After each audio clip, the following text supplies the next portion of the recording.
Welcome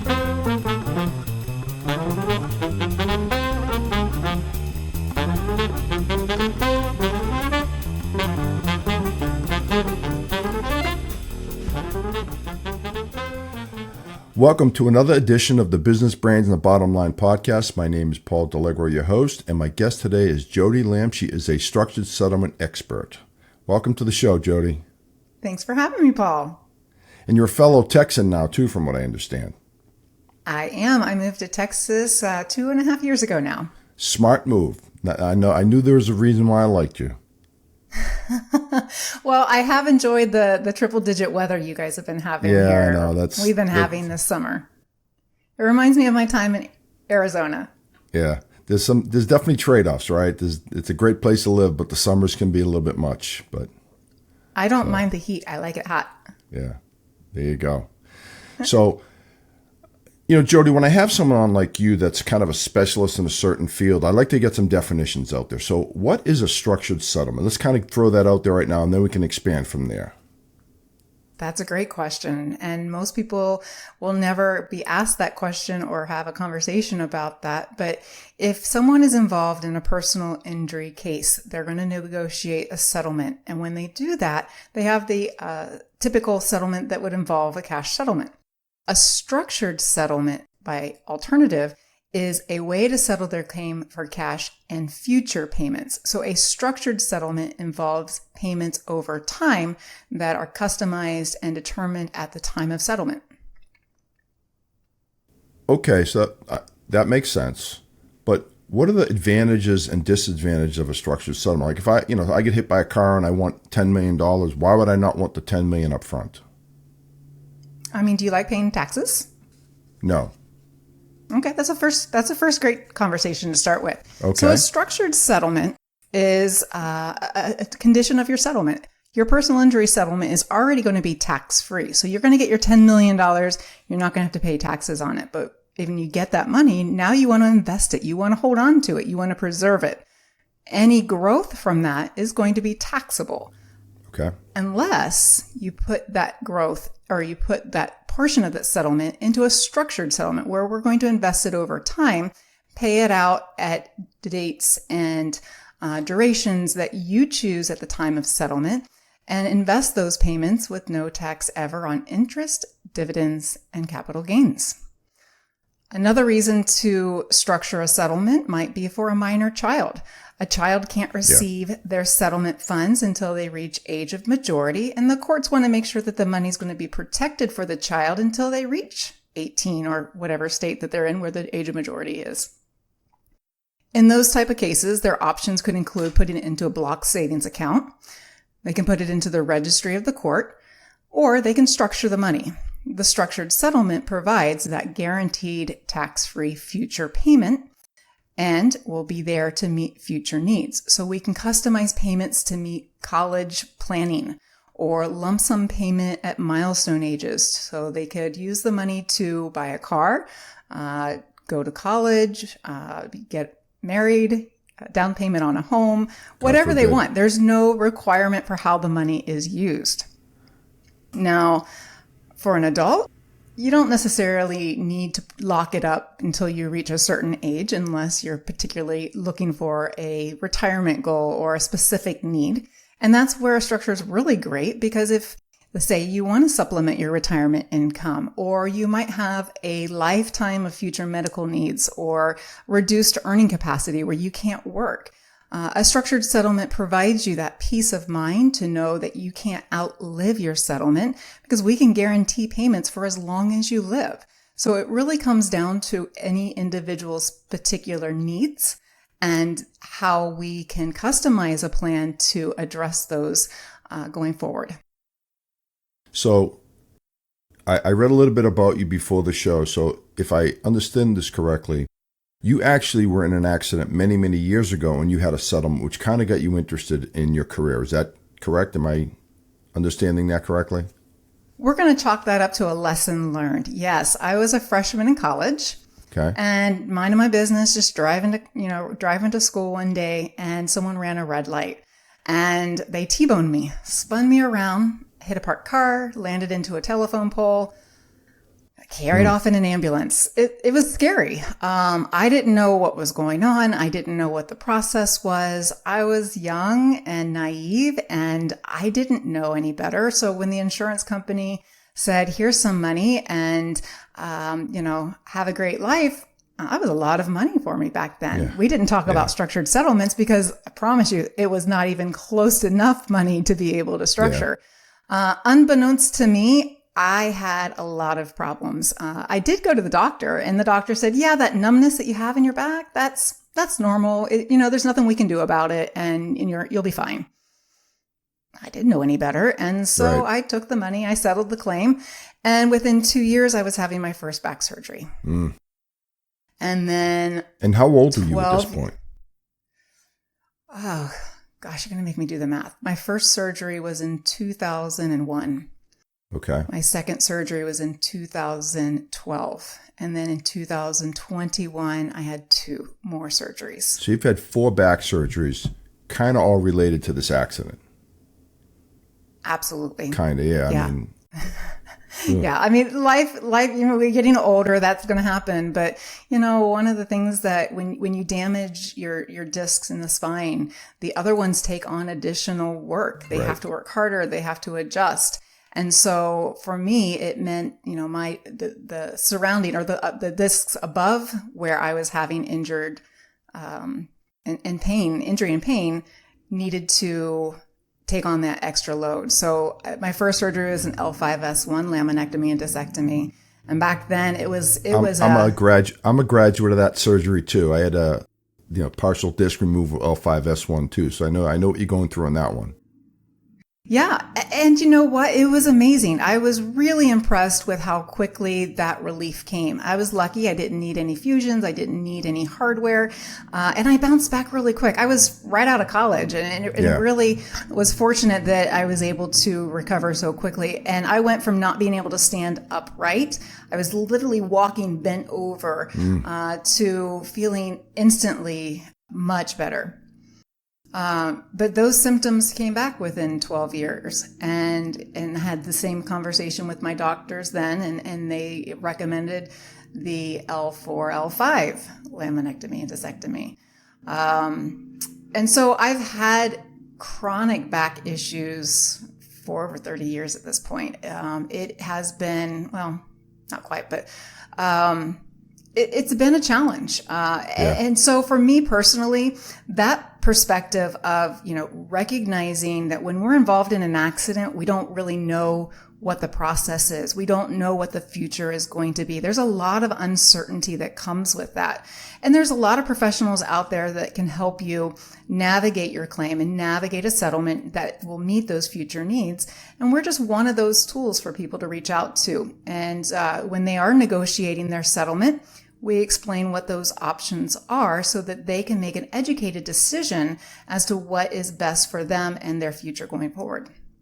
So now, there's 2 sides to this, right? There's the customer side, the recipient side, and then there's the company side. You are on the company side, is that correct?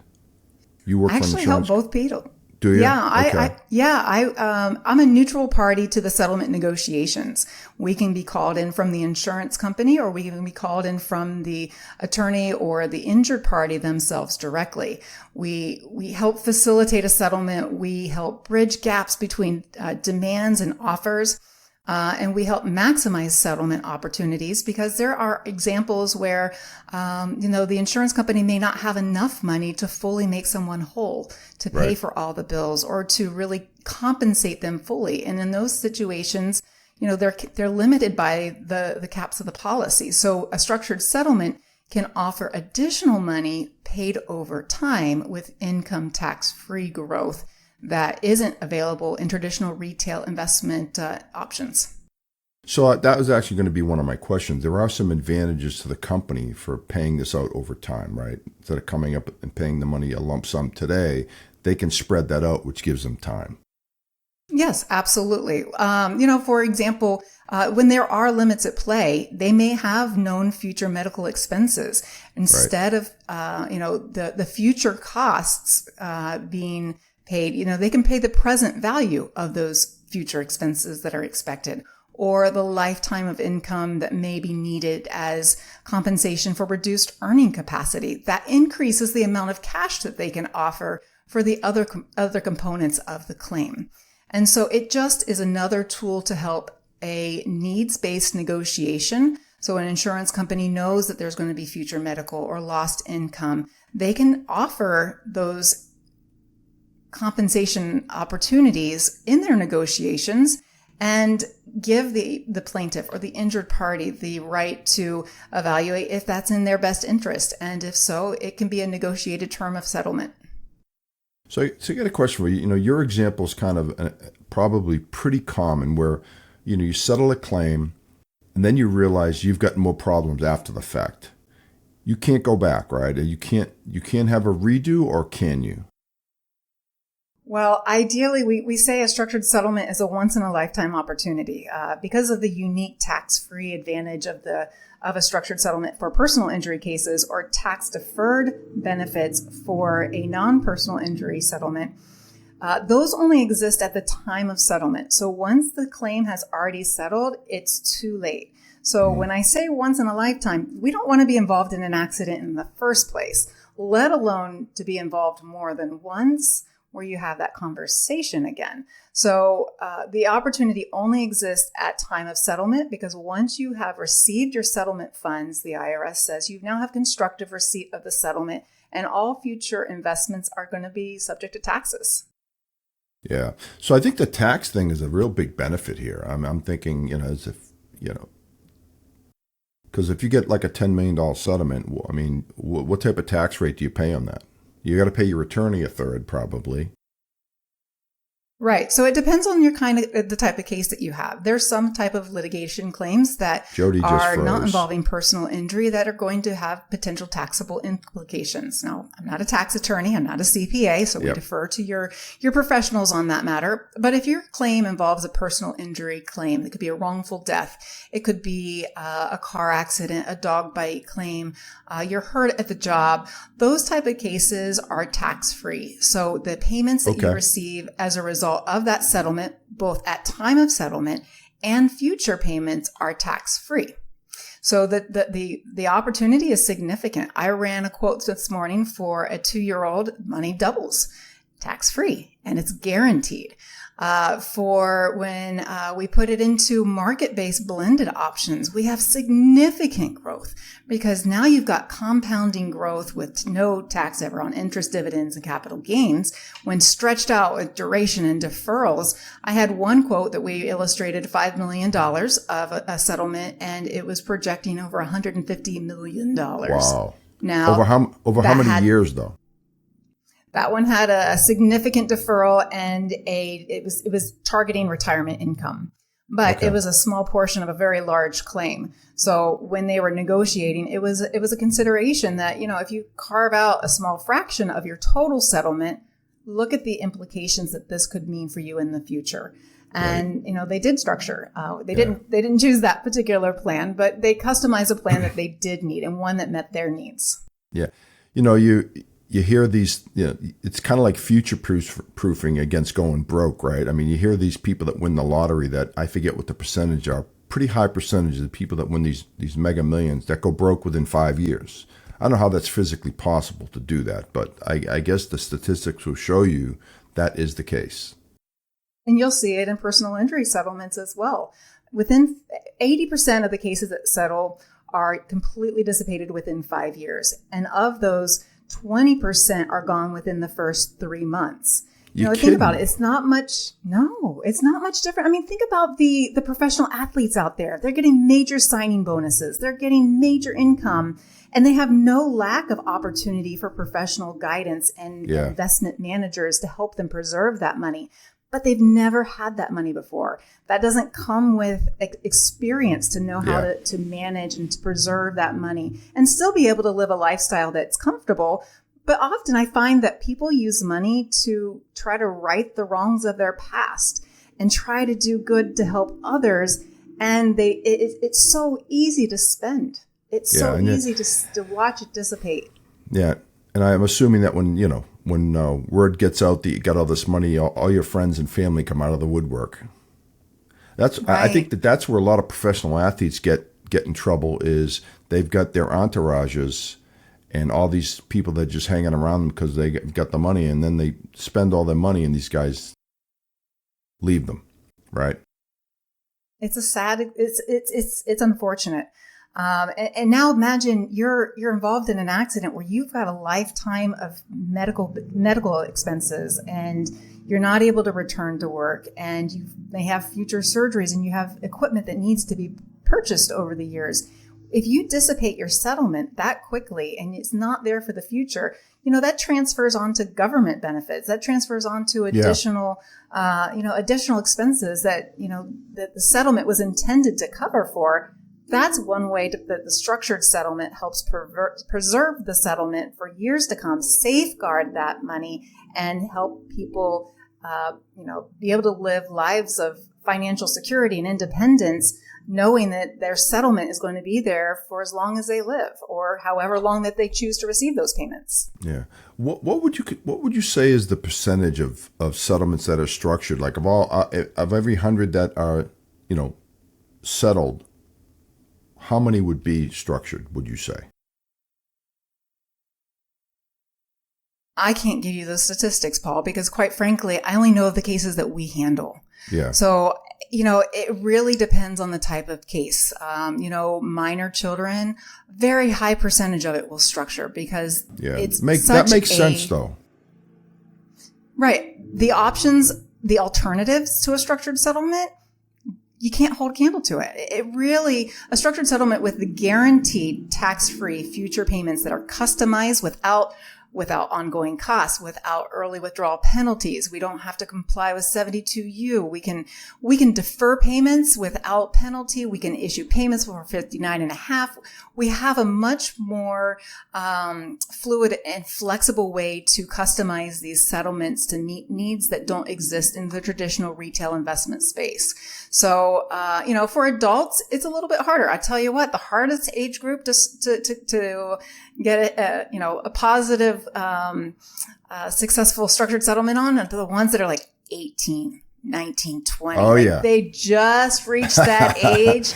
They're an adult. They know what they're doing. They don't need anybody to tell them how to handle their money. They know people and, life experiences. And you know what? That's why a lot of parents who are structuring money for their kids don't do lump sum payments at 18, or at least not all of the lump sum payment at 18. Right. Yeah.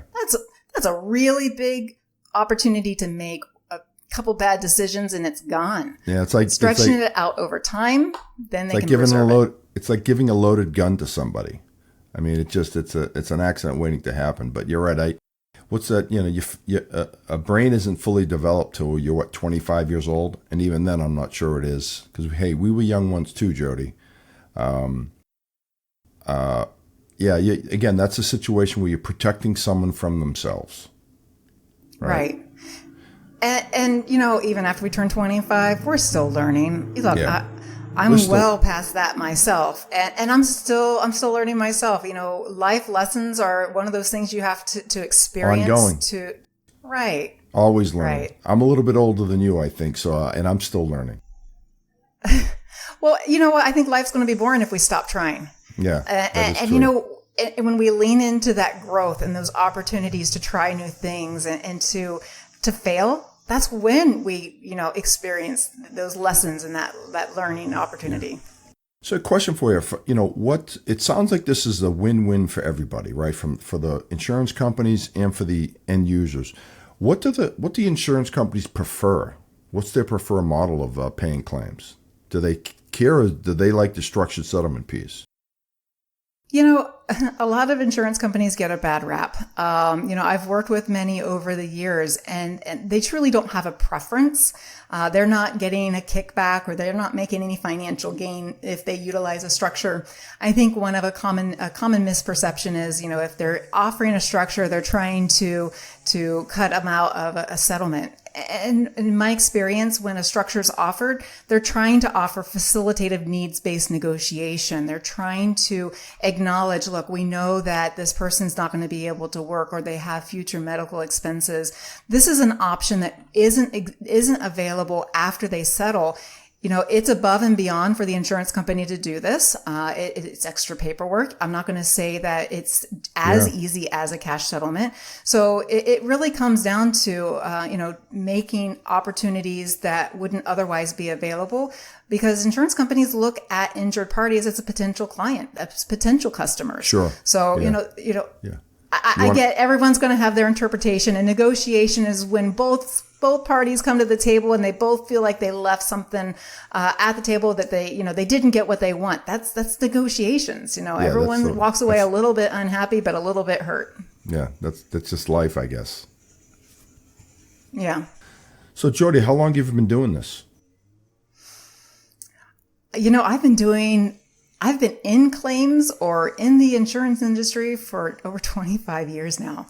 I've been working in structured settlements for 17 years, and I don't see myself doing anything else. I came into structured settlements after handling, personal investments and working in personal injury claim negotiations. So I do have a little bit of the claims background as well as the financial planning component in my history. But structured settlements, I get to come to the table and make magic with money.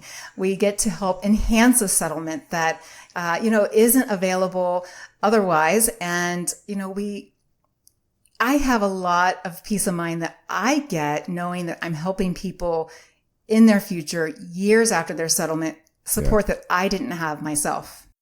Well, I think your background is really helping you here, because you're doing a little bit of financial planning and you understand the claim side of things. So I think you're basically combining those, it sounds like to me.